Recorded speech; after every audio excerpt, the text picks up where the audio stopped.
안녕하세요. 저는 현재 자영업자이며 얼마 전까지 아내와 함께 경치 좋은 곳에 작은 브런치 카페를 운영하고 있었습니다. 아내와 저는 악연과 인연 사이에서 만나게 되었죠.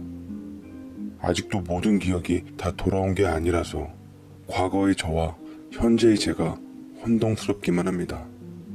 눈을 떠보니 새하얀 병원 불빛에서 제 기억은 시작되었고 머리고 몸이고 온몸이 부서질 듯한 고통이 뼈를 때리더군요. 여의사와 간호사가 제 상태를 보니 이런저런 말을 걸어왔습니다. 빗길에 뺑소니 교통사고가 났습니다. 몸 상태는 생각보다 나쁘진 않은데 머리를 좀 다치신 것 같으세요. 혹시 본인 성함과 나이, 사는 곳이 어떻게 되시죠? 저는 머리야. 잠깐만요. 제가 머리가 너무 아파서 라며 질문을 하는데 제가 익숙한 듯 입을 때려 하자 갑자기 머리가 지끈지끈 아파왔고 도통 제 이름과 사는 곳이 생각나진 않는 것이었습니다. 의료진들은 몇 번이나 제게 같은 질문을 해왔지만 전 대답할 수 없었고 정신이 혼미해지며 백지장처럼 하얘졌습니다. 도대체 내가 누군지 어디서 왔는지 지금 생각해보면 여긴 어디, 나는 누구, 정말 그 상태가 맞았던 것 같아요. 그때 저를 구했다는 여자를 만나게 되었습니다. 마르고 보통의 키를 가진 여자였는데 수수한 와중에 미인처럼 보이더군요. 제 상태를 보고 걱정스러웠는지 근심 어린 기색이 가득했는데 저는 생명의 은인이 왔다는 소리에 힘겨운 몸을 일으키고는 인사를 드렸습니다. 구해줘서 고맙습니다. 덕분에 황천길 갈 뻔했는데 살았어요. 라고 하니 여자는 덩달아 제게 같이 인사를 하며 조심스럽게 입을 띄었습니다. 다행이에요. 그래도 그 정도라서. 그보다 기억을 잃어버리셨다고 들었는데 정말 아무것도 기억 안 나세요? 네, 이 죽일놈의 기억력이 영체 구실을 못하네요. 걱정 마세요. 곧 돌아오겠죠. 아무튼 생명의 은인이신데 이 은혜를 어떻게 갚아야 할지 모르겠네요. 라고 얘기를 하니 여자는 두려움 반, 걱정스러운 반 얼굴로 저를 지그시 바라보는데 끄덕이며 하루빨리 쾌차를 바란다는 얘기를 하고 자리를 떴습니다. 그 와중에도 여자가 보였던 건지 그녀가 자리를 뜨자 다소 아쉬움이 느껴지더라고요. 병원에 며칠간 입원하면서 의료진의 도움을 받아 과거의 기억을 떠올리려고 애썼으나 머리가 단단히 고장이 난 건지 당최 진전이 없었습니다. 의도치 않게 모질이가 돼가는 것 같아 한동안 미칠 것 같더이다. 기억을 못 찾는 것 빼고는 제 몸은 재활치료를 통해 하루가 다르게 완쾌되어 갔고 생명의 은인인 그녀가 또 한 번 모습을 드러냈습니다.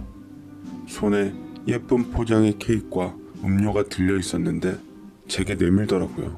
빈손으로 오긴 뭐해서 제가 직접 만든 케이크랑 음료인데 마음에 드실지 모르겠어요. 정말 고마워요. 마침 달달한 게 땡겼었는데 이리 와서 같이 드시겠어요?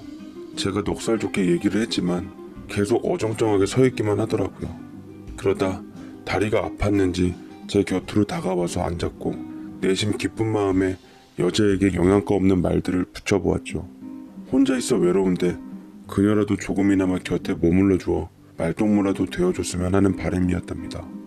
그녀는 제 얘기를 가만히 들어주었고 간혹 미소를 잔잔히 띄워주기도 했는데 참 예뻤습니다.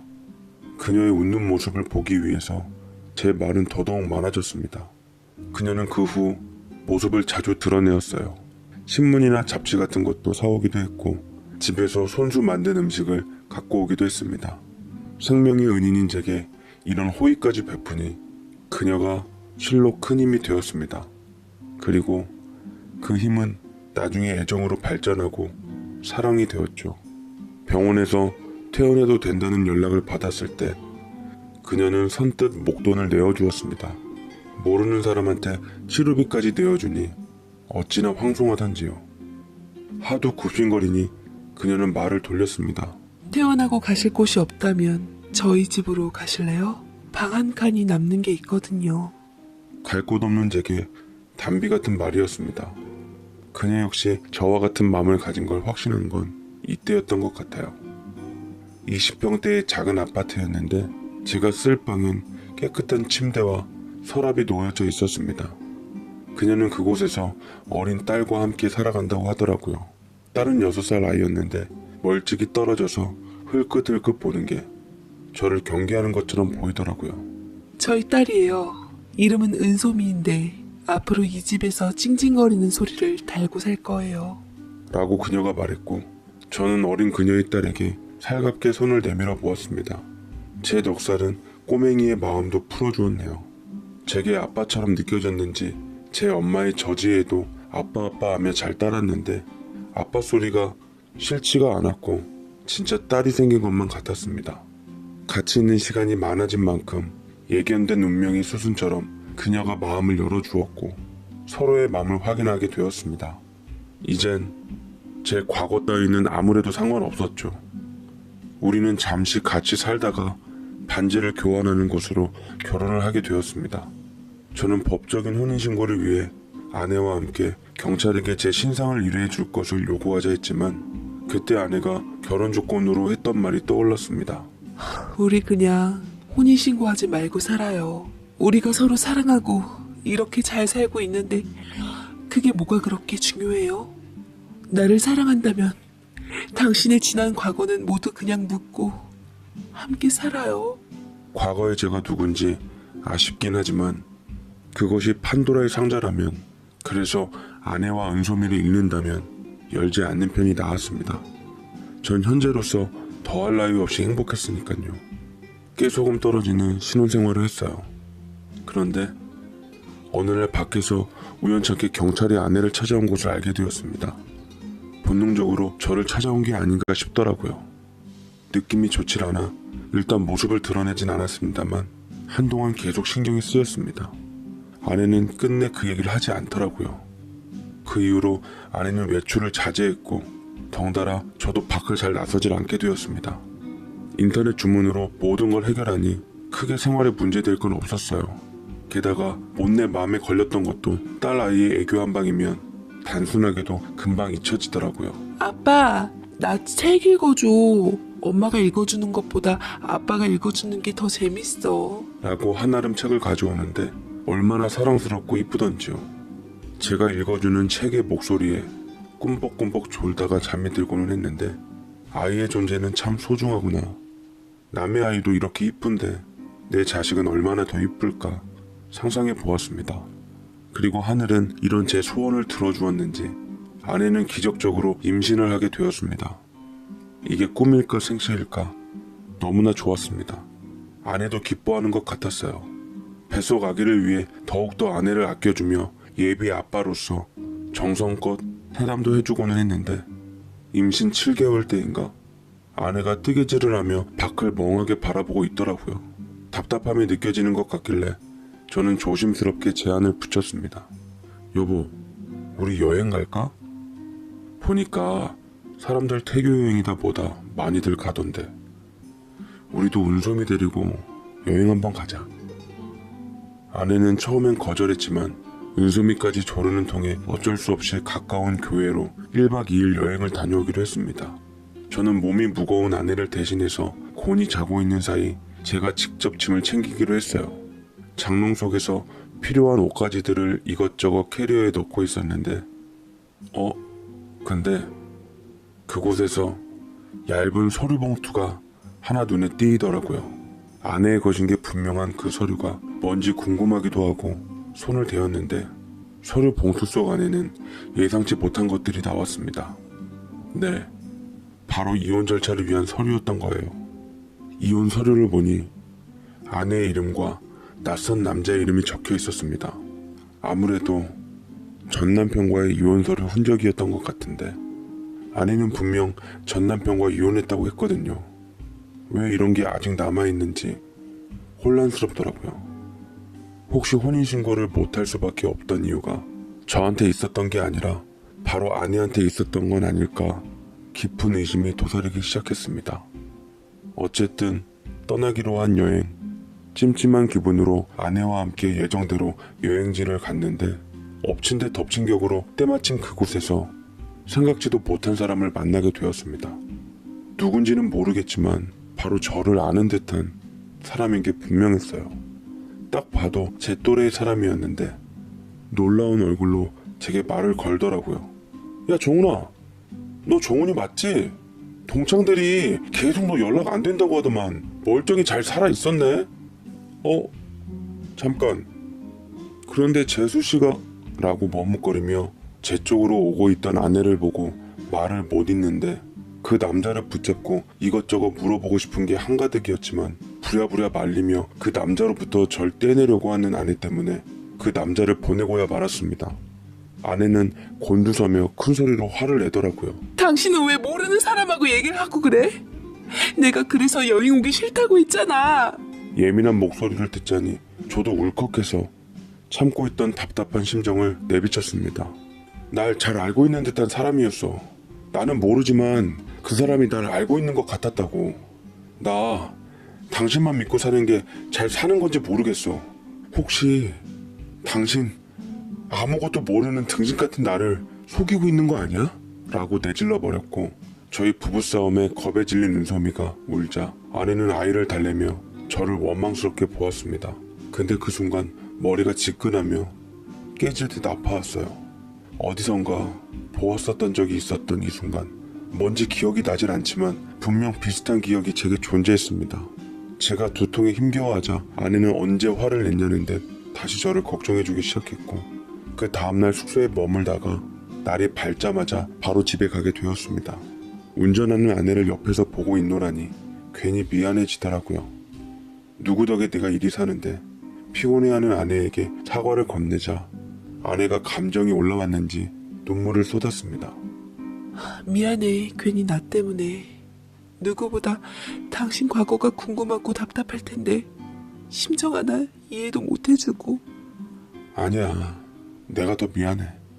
사실은 나 짐 싸다가 우연히 당신 이혼 서류 봤어. 아직 제출 안 한 것 같더라고. 당신이 나랑 혼인신고도 피하는 것 같고 왠지 날 속이고 결혼한 것 같아 배신감이 들어서 그랬나 봐. 당신이 나한테 그럴 리가 없는데. 그치? 그러자 아내가 차를 멈추고 황망한 듯 저를 아련하게 바라보면서 눈물을 뚝뚝 떨어뜨리기 시작했습니다. 당황한 저는 아내를 안아주며 미안하다고 사랑한다고 가진 말로 어떻게 해서든 달래주려 했지만 아내의 울음은 한동안 제 어깨에서 그칠 줄을 몰랐어요. 진정이 좀 되었을 때 아내는 눈물을 훔친 뒤 전화 한 통화만 하고 오겠다더군요. 뭔가 쎄한 예감이 등줄기를 타고 흘렀습니다. 아내가 마음을 달리 먹은 듯해서 두려움에 식은땀이 났습니다. 제가 아내의 심기를 건드린 것 때문에 제가 이뤄놓은 행복들이 다 깨어질 것만 같아 돌아온 아내에게 잘못했다고 빌었습니다. 그러나 아내는 의외로 덤덤한 얼굴로 울음이 채 가시지 않은 얼굴로 입을 열더라고요. 이제 됐어. 당신을 원래 자리로 돌려놔 줄게. 라고 말을 하며 차를 출발시키는데 생각지도 못한 아내의 말에 저는 심장이 쿵쾅대기 시작했습니다. 아내에게 몇 번이나 물으며 대체 그게 무슨 말이냐고 원래 자리라니 당신 내 과거에 뭔가를 알고 있었냐고 되물었지만 돌아오는 말은 아무것도 없었습니다. 아내는 임신 7개월임에도 불구하고 노련한 운전 솜씨로 서울 어느 한 주택집 앞에 차를 세웠고 어벙하게 주위를 살피는 제게 말했습니다. 여기가 진짜 당신의 집이야. 아마 초인종을 누르면 진짜 당신이 사랑한 여자가 나와서 맞아주겠지. 어서 들어가 봐. 라는데 아내의 말은 이미 저라는 사람에 대해서 모두 알고 있는 말투였고 굳이 묻지 않아도 그간 아내가 무언가 저를 속였다는 것을 온몸으로 뼈저리게 느끼게 되었습니다.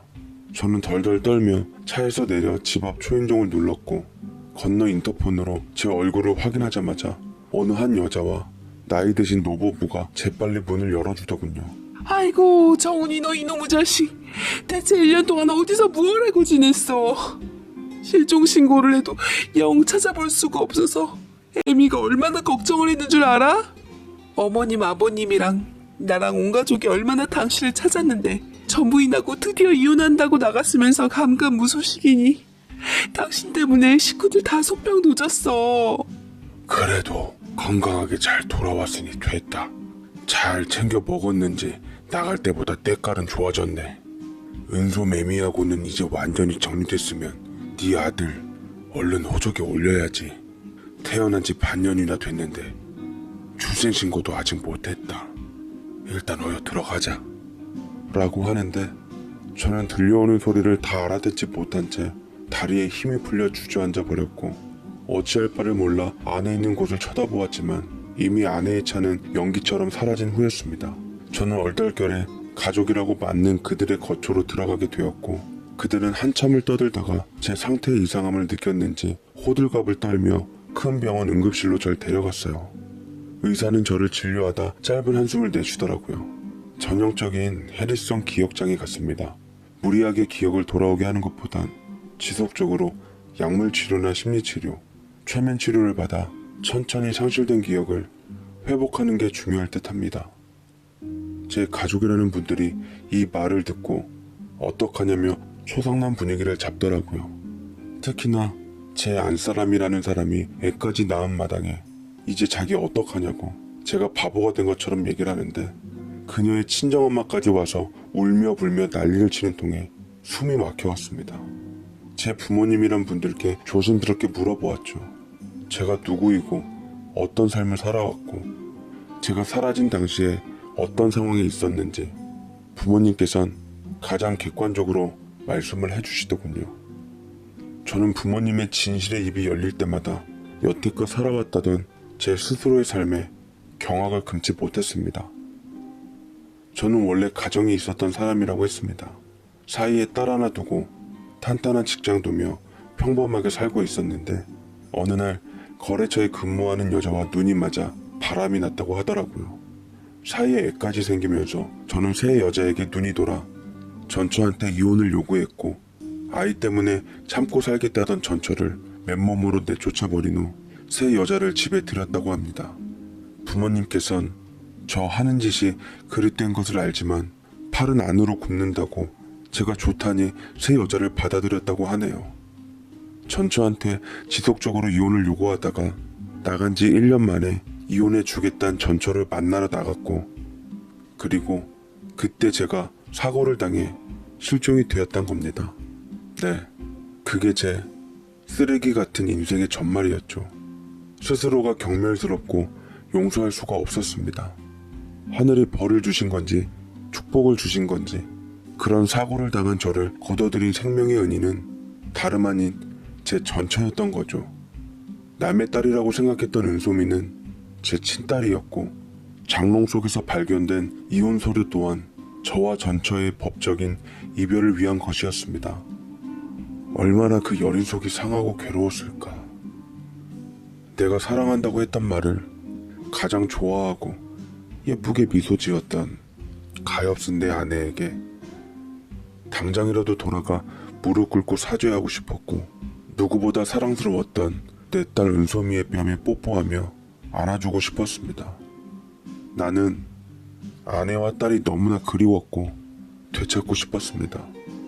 너무나 이기적인 걸 알지만 저는 새 여자에게 제 심정을 토로하며 미안하다고 난 내 아내에게 돌아가고 싶다고 아이는 내가 책임질 테니 끝내자고 얘기를 했습니다. 새 여자와 그녀의 어머니가 제 멱살을 쥐고 머리털을 뜯을지언정 제 마음은 변치 않았습니다. 그 사람들에게 무릎 꿇은 후 사죄하고 법적으로 모두 책임진다고 해놓고 저는 미친 듯 아내를 찾으러 떠났습니다. 제발 아내가 그 자리에 그대로 있기만을 간절히 바라며 서울에서 2시간쯤 떨어져 있는 그곳을 향해 갔는데 공교롭게도 아내가 이사 준비를 하는 것 같더라고요. 싼값에 집을 내놨더니 하루 만에 팔렸다는 아내의 얼굴은 저를 보며 믿기지 않는 것처럼 보고 있었습니다. 멋모르는 어린 은소미는 제게 아빠하며 반갑게 맞이해 주었고요. 저는 떨리는 손으로 아내를 안아주었습니다. 집에 가자 여보. 내가 다 잘못했어. 미안해. 내가 당신에게 무슨 짓을 저지르는지 알게 됐어. 우리 정말로 새로 시작하자. 은솜이와 우리 뱃속의 아기까지 진짜 우리 집으로 돌아가자, 여보. 아내는 제 품에 안겨 그간 서러움을 털어내려는 듯 오열했고, 우리 가족의 소중함을 새삼 알게 된 저는 아내와 딸을 데리고 집으로 돌아왔습니다. 허나 그 집에는 아직 새 여자가 도끼 눈을 뜨고 버티고 있더라고요. 이제까지 희생하고 기다린 시간이 아까워 쉽게 못 나간답니다. 집 재산명이 다 넘겨주지 않으면 한 발자국도 못 움직이겠다고 하더라고요. 그러자 아내가 새 여자에게 좋은 말로 타일렀습니다. 당신이 원하는 대로 해요. 나는 당신이 내게 말했던 것처럼 남편 간수 못했으니 나가달란 소리는 안 할게요. 당신이 내가 미운 만큼 나도 당신이 밉고, 법적으로 아직은 내가 당신에게 위자료 청구 소송을 할 수 있지만 누구보다 내 쫓기는 심정을 잘 아니 그러고 싶진 않아요. 라고 말하는데 새 여자는 얼굴이 불그락 푸르락해지면서 한동안 집안에서 버티다 결국은 아이만 두고 야반 도주를 하고 말았습니다. 아내는 새 여자가 버린 제 아들을 보살폈고, 출산 후 아들을 낳은 후에도 제 아이처럼 똑같이 다 잘 키우고 있습니다. 새 아이의 아빠가 된 저는 한켠의 죄책감을 늘 품고 돈만 있으면 아빠 돼. 우리 이제 부모가 될 준비부터 해야 할 것 같은데 자기 기분은 어때? 라고 하니 갑자기 남편 얼굴이 잿빛이 되며 새하얗게 질리는데, 잠시 통화 좀 하겠다고 자리를 비웠다가 죽상을 하고서 들어왔습니다. 저는 섭섭함에 잔뜩 목소리가 날이 서고 말았죠. 뭐야 자기, 찾아와준 우리 아기한테 고맙지도 않아? 책임지고 싶지 않으면 관둬. 나 혼자 낳아서 우리 복둥이 잘 키울 테니까 대신 나중에 아빠 노릇하려고 나타날 생각은 꿈도 꾸지 마. 라고 자리에서 일어서니 그제서야 남편은 제게 결혼하자고 하더라고요. 저는 진작 인사드렸던 예비시댁에 가서 며느리감으로 보였고, 시부모님들께서는 넉넉한 인심으로 저를 예쁘게 맞아주셨습니다. 특히나 아버님께서는 남편의 결혼 문제에 걱정이 한가득이셨던지라 제게 엄지척을 올리며 우리 손주가 진짜 복둥이가 맞다고 하셨죠. 저희는 배불러 오기 전에 얼른 식을 치르고 부부로서 살아갈 수 있었습니다. 허나 남편은 너무 바빴어요. 아기 태어나기 전까지 딱 쉬는 생활이라던데 그 짧은 틈도 누릴 길이 없었습니다. 저는 배가 조금씩 불러오면서 일을 그만두려고 했는데 저희 친정도 시댁도 남편까지 다 말리더라고요. 저는 일단 아기 낳기 전까지는 당분간 틈을 봐서 그만두기로 했죠. 저희 친정 부모님들도 부부 공무원으로서 퇴직하고서 공인중개사 공부를 하시며 부동산을 차려 일을 하셨기에 집에서 전업주부 하는 걸 이해 못하셨어요. 분위기 속에서 어쨌거나 전 계속 일을 해야만 했죠. 출산 2달 앞두고 육아휴직 받은 후 처음이자 마지막으로 저만의 시간을 갖다가 드디어 아이를 출산했습니다. 우리 부부의 첫 아들이었어요. 그런데 아이를 출산한 날에도 남편은 출장이 잡혀 있어서 영상통화로 아이를 봤어요.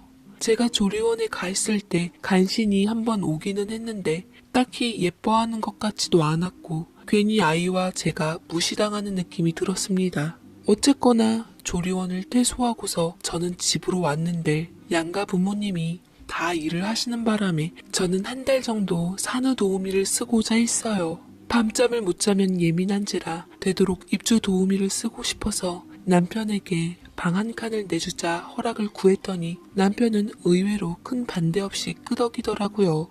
그래, 당신 좋을 대로 해. 내가 바빠서 옆에서 못 도와주는데 그렇게라도 해야지. 당신 몸 빨리 추스르지. 성실하고 좋은 사람으로 구해. 쓰다 괜찮으면 좀 더 연장해도 되고.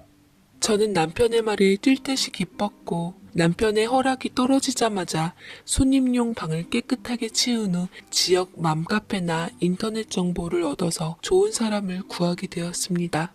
프리미엄급으로 베테랑 산모 도우미들 중에서도 최고 평이 좋으신 분이었는데 다행히 제가 예약할 때쯤 텀이 있어서 누가 모셔갈세라 재빨리 예약을 했습니다. 3일 후에 산후도우미 이모님께서 오시기로 하셨는데 아기를 돌보는 그 3일간이 정말 죽을 맛이었어요. 잠을 못 자 피곤한 상태에서 애는 울지, 유축은 해야지, 밀린 집안일에다 못 먹은 끼니까지 멘붕이 올 때쯤 기다리던 그분이 오셨습니다. 띵동 띵동. 저는 후다닥 현관문을 열어드렸고 그곳에는 시간보다 10분 정도 먼저 온 산후도우미 이모님이 서 계셨습니다. 첫날부터 손에 뭘 쥐고 오셨는데 저를 위해 만든 밑반찬들이었어요. 아유 산모님, 이렇게 삐쩍 말라서 어떻게 아이 먹이고 재워요. 일단 잠 좀 자요. 내가 아이 보고 있을 테니까 라며 저를 침실로 떠밀었고 잘 부탁드린다는 말을 몇 번이나 하며 저는 들어가 3일 동안 밀렸던 잠을 쏟았습니다. 한참 자고 일어나서 밖을 보니 와, 우렁각시가 다녀간 것처럼 광이 반짝반짝 나더라고요. 더군다나 저희 집은 온통 화이트 인테리어라서 청소하기 쉽지 않았을 텐데 흠잡을 곳 없이 깨끗했습니다. 아기와 놀아주시면서 손수 만든 식사를 차려놓으신 후 제가 잠에서 깰 때까지 기다리셨다는데 다음부터 편히 드시라고 한 후 술을 떴죠. 음식이 너무나 정갈하고 깔끔해서 입맛에 딱 맞더라고요. 이모님이 흐뭇하게 보시며 말씀하시더군요. 우리 한 달간 잘 지내봐요. 나는 산모님이 산후 회복을 위해서 최선을 다하고 아기를 정성껏 돌봐줄 거예요. 잘 부탁드립니다. 라며 꾸벅 인사를 하셨는데 저희 친정엄마보다 조금 젊어 보이셨던 이모님은 서글서글하니 풍겨오는 인자한 인상이 너무 좋았습니다. 보니까 이모님은 남편과 이혼 후 20대 대학생 딸 한 명과 같이 살고 계시더라고요. 저는 아이를 맡기고 잠을 자거나 영화를 본다거나 밖에 나가서 산책을 한다거나 자칫 산후 우울증으로 이어질 것 같은 기분을 회복하기 위해 제 시간을 가졌어요.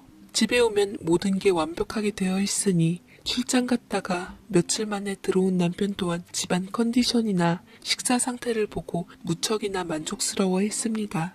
씻고 간만에 집에 들어온 남편과 함께 산후도우미에 대해 나지막히 얘기하는데 그는 오랜만에 여유 있는 미소를 보여줬습니다. 이모님 좋으신 분으로 잘 들였네.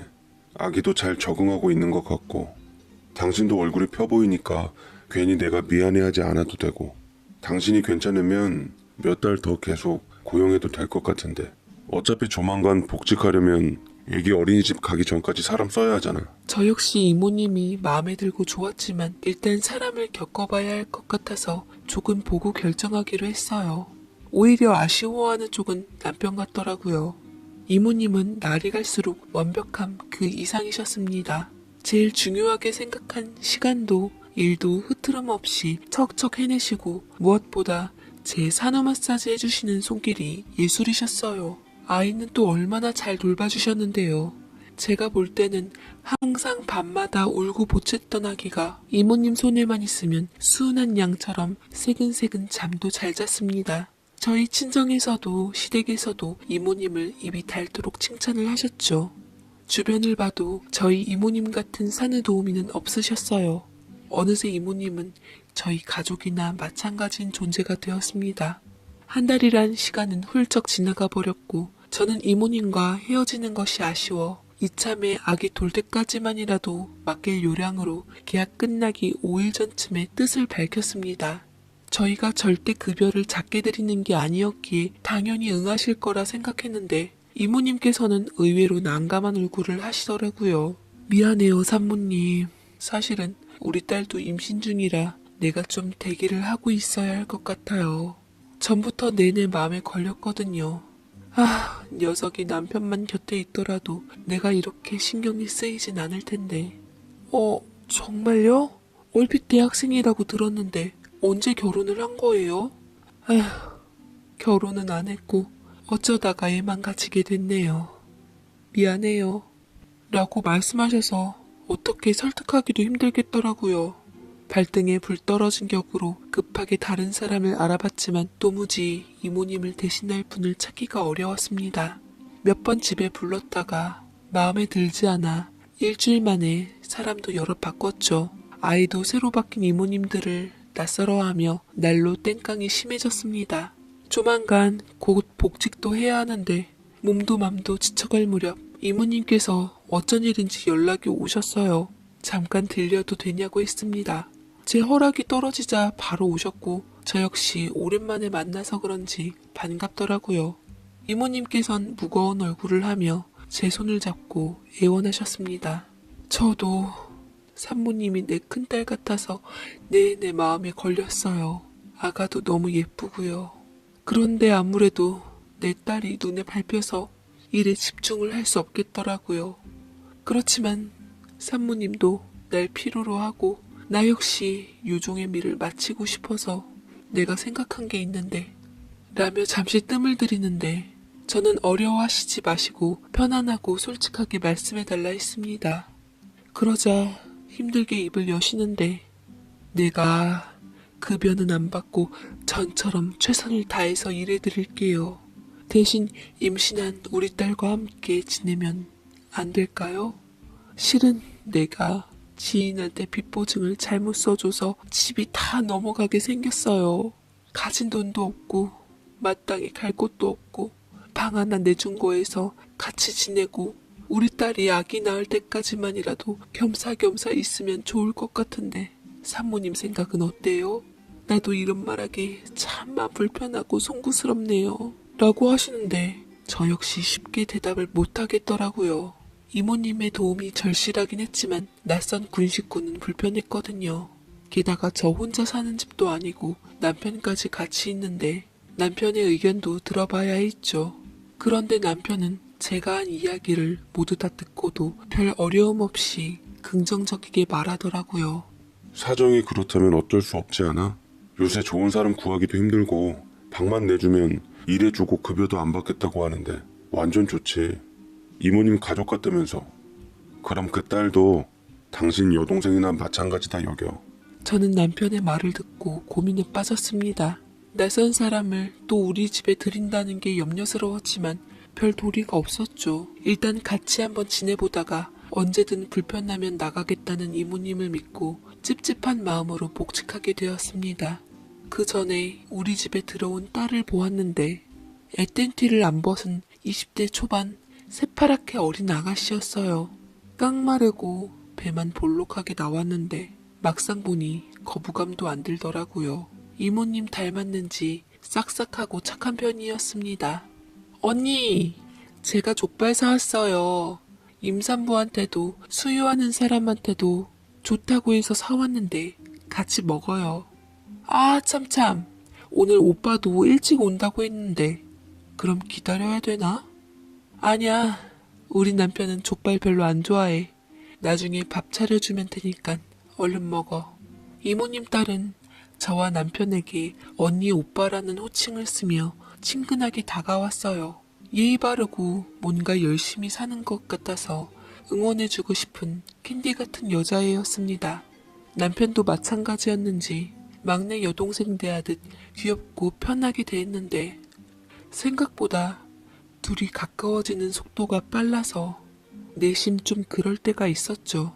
가령 생전 집안일 한 번 안 하는 사람이 그 딸이 설거지를 하는 것을 보고 고무장갑을 뺏어서 임산부는 이런 거 하면 안 된다고 대신 해주기도 했고 둘이 집 앞에서 만났다면서 같이 들어오는 날도 허다했고 언제는 한번 손님방 침대에서 사방에 흐트러진 아기 책들과 함께 제 아이와 남편, 그 딸과 셋이 함께 잠들기도 했습니다.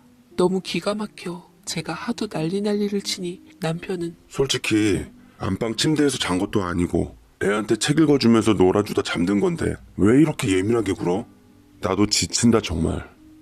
라고 도리어 뻔뻔스럽게 나오더라고요. 언제는 한번 제게 목걸이를 선물해 주었는데 제 것과 똑같은 목걸이를 그 딸에게도 주었습니다. 행사에서 원 플러스 한다길래 우리 와이프 거 사는 김에 주는 거야. 근데 디자인이 귀여워서 그런가 네가 훨씬 잘 어울린다. 와이프가 워낙 나이에 걸맞지 않게 작고 깜찍한 걸 좋아해. 제가 표정이 안 좋아질 때마다 이모님께서는 눈치를 채고는 남편 곁에 있었던 딸을 떼내어 자리를 벗어났고 갑자기 뚝 끊겨버린 분위기에 남아있는 남편과 제 사이는 어색한 침묵만 흘렀습니다. 저는 집에서 점차 외로운 신세가 됐어요. 심지어 제 아기조차도 이모님과 그 딸 손에 익어버려 정작 엄마인 제 손은 낯설어 했죠. 이런 제 심정을 알아주는 사람은 친정엄마밖에는 없더라고요. 그늘이 져 있는 제 얼굴을 보고서 무슨 일이냐고 단번에 바로 물었고 서럽게 제 속에 있는 얘기를 털어놓자 엄마는 단번에 표정이 안 좋아졌습니다. 너 안 되겠다. 하루라도 빨리 그 사람들 집에서 내보내. 뭔가 느낌이 안 좋아. 이준이는 어쩌고 이모님 손에 길들여져서 다른 사람한테는 가지도 않으려고 해. 내보낼 구실도 없고 자칫 잘못하다가 괜히 불쌍한 사람 내쫓은 나쁜 사람 돼버린다고. 나쁜 사람이 되면 좀 어때 이거사. 미안하다. 다 내 잘못이야. 괜히 너 공부하는 거 아깝다는 생각에 복직하라 그런 건데 차라리 엄마가 그 여자 만나서 단도직입적으로 얘기해 볼 테니까 넌 가만히 있어. 라며 친정엄마는 이모님과 따로 자리를 마련해 얘기를 해보기로 했습니다. 그러나 이모님은 처음과는 달리 저희 집에서 나갈 생각이 없었는지 딴청을 부리며 자리를 피했다 했고 그 딸은 고스란히 제 남편에게 일러바쳤습니다. 떠날 생각도 없으면서 눈물 흘리며 피해자 코스프레하는 여자들을 남편이 편을 들어주며 제게 소리를 질러댔습니다. 너 왜 이렇게 애가 못됐어? 장모님도 불쌍한 사람들한테 그러면 안 되지. 갈 곳 없는 사람들 거저 온정을 베풀기도 하는데 심지어 집안일이며 육아며 다 해주시잖아. 몸 편하고 맘 편하게 해주니까 사람을 우습게 대? 그 엄마의 그 딸이라더니 아주 똑같네. 라고 해서 저는 모욕감에 남편의 뺨을 치고야 말았고 남편은 기가 막힌 듯 집을 나가버렸습니다. 그 뒤를 따르는 앙큼한 딸의 모습은 더 가관이더라고요. 이쯤 되니 뭔가 있나 싶기도 했지만 증거가 없어 손을 못 쓰고 있었는데 엄마는 이모님과 딸이 없는 틈을 타 집에 뭔가를 달더라고요. 바로 CCTV였죠. 아무 말 말고 이거라도 달고 있자. 요새 하도 세상이 그래서 사람한테 애 온전히 못 맡겨.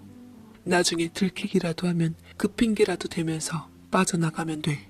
엄마는 제가 뭘 걱정하는 줄 알면서도 굳이 입으로 드러내진 않으며 애 핑계를 대고는 CCTV를 달고 지켜보라 했습니다. 저는 제가 자리를 비우면 그것들이 무슨 짓을 벌이나 싶어 CCTV를 봤는데 크게 수상한 점은 보이질 않더라고요. 그들은 제 할 일들만 분주하게 했고 아이를 예뻐했습니다. 그냥 제가 별 시덥지 않은 질투심에 예민했나 싶었는데 그런데 CCTV를 쭉 보다 보니 뭔가가 어색했어요. 드문드문 뭔가가 빠져있는 느낌이랄까? 실제로 다시 돌려봐 시간을 확인하니 오후 1시에서 3시로 5시에서 7시로 널뛰기를 하고 있었습니다.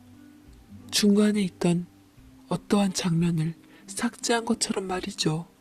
그러다가 갑자기 예상 못한 다른 화면으로 넘어가 버렸고 이게 뭔가 싶어 동공을 확대해서 집중해 보고 있었는데 이게 어찌된 일입니까? 남편과 그 여자가 안방을 들어가고 있는 모습이 뒷꽁무니만 짧게 포착된 게 아니겠어요? 게다가 곧 이모님이 천천히 CCTV 쪽으로 오시더니 얼굴을 들이미시면서 섬뜩한 표정과 함께 CCTV에다 손을 잡아챘는데 지지직거리며 심하게 흔들린 후 바로 아무렇지 않은 듯 또 다른 평온의 일상적인 장면들이 담겨져 있었습니다. 저는 하마터면 너무 놀라서 비명을 지를 뻔했어요. 이게 어찌된 일인지 생각을 하고 이해를 해야만 했습니다. 멍하니 CCTV에서 눈을 떼지 못하고 있을 때 한참 있다가 제가 등장한 모습이 보였어요. 영상 속 제 어깨는 무척이나 처져 있었고 힘이 없어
모였습니다. 지친 듯 힘없이 안방으로 들어갔던 제 모습이 너무나 가여웠습니다.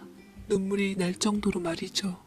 쭉 지켜보니 아무래도 이모님이 CCTV의 존재를 알고서 서투른 솜씨로 메모리를 빼 드문드문 삭제를 했던 것 같았고, 마지막 이모님의 모습은 어떻게 실수로 못 지웠는지 그대로 남겨져 있었던 것 같았는데, 저도 모르게 많은 의미의 눈물을 떨궜습니다. 온몸이 후들후들 떨리더군요. 대체 뭐가 무서워 삭제를 한 건지 알아볼 필요가 있었고, 그들 모녀가 밖으로 외출한 시간에 맞춰 집안에 잠입해 거실에 있는 CCTV를 안방에다 달고 몇 날 며칠을 제발을 외치며 초조한 마음으로 지켜보았는데, 세상이 맙소사, 오래 기다릴 것도 없이 남편과 그 여자가 등장했고, 모든 게 제 예상대로 흘러가 버려 피눈물을 쏟고야 말았습니다. 저는 증거자료가 든 메모리를 남편과 그 딸, 그러니까 상간녀, 그리고 이모님, 시부모님한테까지 다 보냈고, 든든한 친정부모님과 함께 제 아들을 데리고 친정으로 갔어요. 분노한 친정엄마가 후에 사람시켜 조사해보니 정황상 이모님 딸 뱃속에 있는 아기까지 남편 아기는 아닌 것 같다더군요. 이모님의 수완 좋은 농간으로 인해 둘이 급격하게 가까워졌었던 것이었습니다. 평소 저를 보면서 제 남편을 탐냈던 건지 이 집에 다시 들어올 때 딸이랑 엮어주려고 작정을 했던 것 같더군요. 이모님을 진심으로 믿고 좋아했던 제가 참 바보 같았습니다.